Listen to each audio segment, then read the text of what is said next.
All PNP supporters get this video to 500 likes. I'ma stop call upon the labor rights them. It's just a reality that the JLP and Prime Minister Juliet Holness cannot win a next election. Not because I don't like them, but the people are saying the PNP. The support is stronger. You understand? That's what I'm now realizing. Okay? All PNP supporters get this video to 500 likes, my people, and comment PNP 200 times inside the comment section.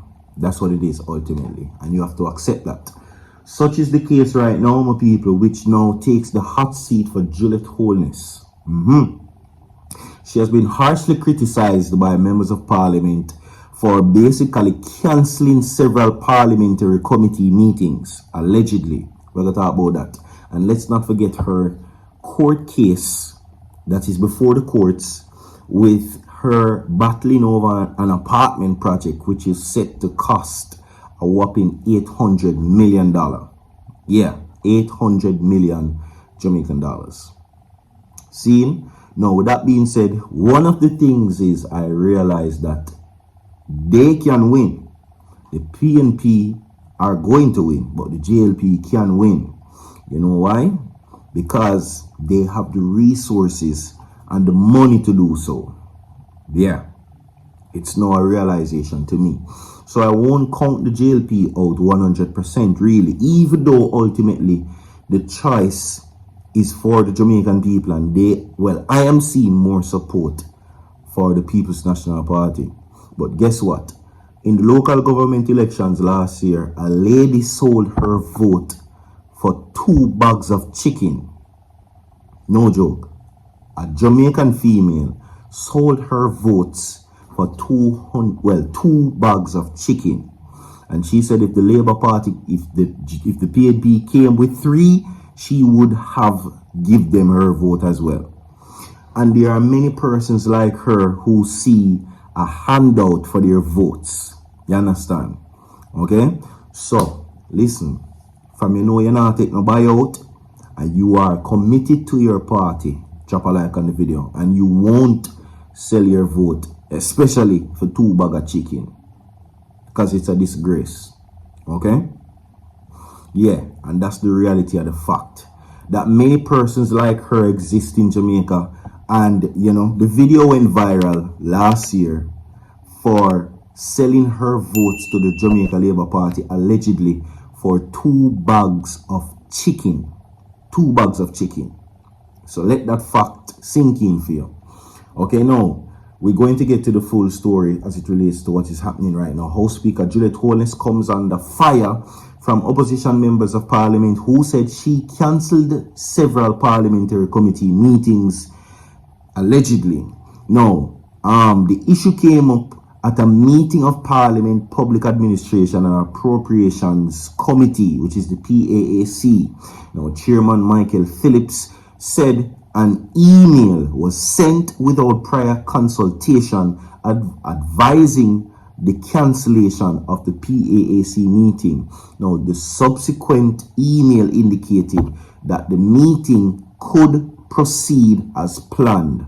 Now, Mr. Phillips said while only 2 members showed up, they formed a quorum and he would proceed with the agenda. In the meantime, commenting on the issue of the alleged unauthorized cancellation of the committee meeting, Member Fitz Jackson said the House Speaker overstepped her authority. Michael Phillips said the issue is being discussed by the leader of the opposition and the business leaders as well. And that is the problem I am seeing many people have with the Speaker of the House. Alright, and they are saying clearly that this is a conflict of interest. Because look at it. The Prime Minister's wife is the head of Parliament, and her husband is the head of government. Can you imagine? They are saying that nowhere else in the world does this happen but Jamaica. That a married couple, one the head of Parliament and the other the head of government. And that is what they are saying, a clear conflict of interest. I don't know how it works, but somebody can tell me if it's identified as a conflict of interest. I don't know, right? But it's now becoming a problem, especially now approaching the general election coming this September. How does it work? Can a man and a woman who are husband and wife, the wife be the head of parliament and the spouse, which is the husband, be the head of government? And bear in mind that this is not about her qualifications or the work that she does. They're just saying that it is going to be hard for her to remain independent as House Speaker. And I have seen that problem also, where she has told members in Parliament to be quiet when their Prime Minister is on his feet. That is an issue right there. You understand? Okay? So, we have that, and you're going to tell me where, your opinion is that is concerned. Okay? So, like the video, my people, and share the video as we now move forward to the next segment. Alright? Yeah. So, stay tuned. Now, of course, Beanie Man and Bounty has been getting their flowers, but one more than the other. Beanie Man is in competition with Vybz Kartel, saying that who should be king. You can tell me who you think is king of the dancehall, Beanie Man or Vybz Kartel. And we'll leave that to the side and we go to this. Veteran entertainer Bounty took to the stage at his at the Bounty and Friends show last night, but in a moment of humor, he seized the opportunity to playfully poke fun at his past associate, Elephant Man. Now, during his performance, the warlord acknowledged several figures in dancehall scene or on the dancehall scene whom he worked with in his younger days. Among the names he mentioned was Elephant Man, but with a playful twist. He says, and I quote, "If you love Bounty, you have to love Dulas. You have to love Harry Toddler. You have to love Elephant, although he not so relevant. Cause me a bad man," Bounty jokingly said in the audience in an outburst of laughter. He also took a comedic jab at their last encounter at the Vybz Kartel Freedom Street concert. Now, Bounty recalled that the moment he saw Elephant Man, Missy a Vybz Kartel show and go on like him a little boy. Don't let me juke you in your eye.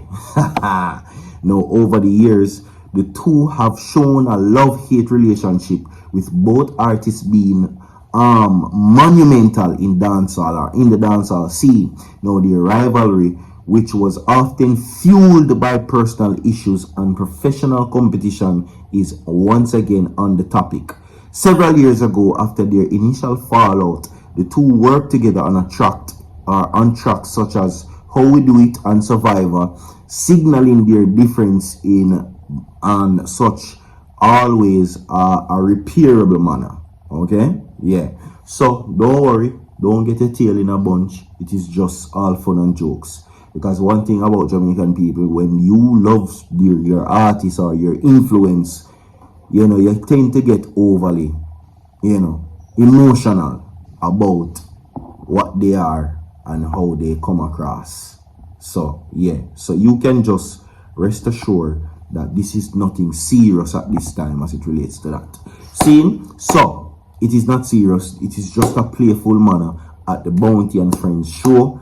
The utmost respect goes out to Elephant Man, and the utmost respect that goes out to Bounty as well. Listen, once upon a time, Elephant Man was on top of the world. Trust me, I can tell you. I have watched him, and he took over the world one time. Trust me. Anyway, alright, so what is happening right now is an outpour of emotion as it relates to Constable Noel Maitland's case drawing forward this month. Now, for many persons, including the mother of Donnelly Donaldson, they are calling for the accused in this case for him to face the death penalty. Yeah. They are asking the Director of Public Prosecutions, Paula Llewellyn, for what they are saying capital punishment. Because after 3 years later, no confession, he still maintains his innocence. He still maintains his innocence, but they are adamant that he and his colleagues have something to do with it. So she's appealing to the Director of Public Prosecutions to take this case as serious as possible and activate capital punishment for him. What are your thoughts on that? If you had the power to sentence Noel Maitland, would you give him a life sentence? And tell me how long would you give him a sentence if you were the judge? Or is he deserving of the death penalty? That is it, my people. Big up on yourself. Tomorrow, by God's blessing again, we'll do it. So stay tuned. Don't go nowhere. So forward.